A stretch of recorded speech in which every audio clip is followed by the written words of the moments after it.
তুমিও হয়তো আমাকে ভালোবেসেছিলে, কিন্তু দেখো তুমি আমাকে ছাড়া পৃথিবীর সকল নারীকে মূল্যায়ন দিয়েছ, মর্যাদা দিয়েছ, তাদের নিজ স্থানেই রেখেছ, কেবলমাত্র আমি ছাড়া। এটাকে আমি আফসোস বা দুঃখ এভাবে নিচ্ছি না, আমি নিজের ব্যর্থতা সহিতে নিচ্ছি, কারণ এটা তো আল্লাহ প্রদত্ত, তাই না? আমার সাথে তো তোমার আর রক্তের সম্পর্ক নাই, যা আছে সেটা আত্মার সম্পর্ক।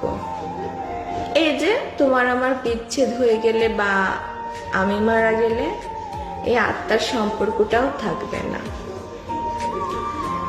কিন্তু যাদের সাথে তোমার রক্তের সম্পর্ক তাদের সাথে কখনো তোমার বিচ্ছেদ হবে না, তারা তোমাকে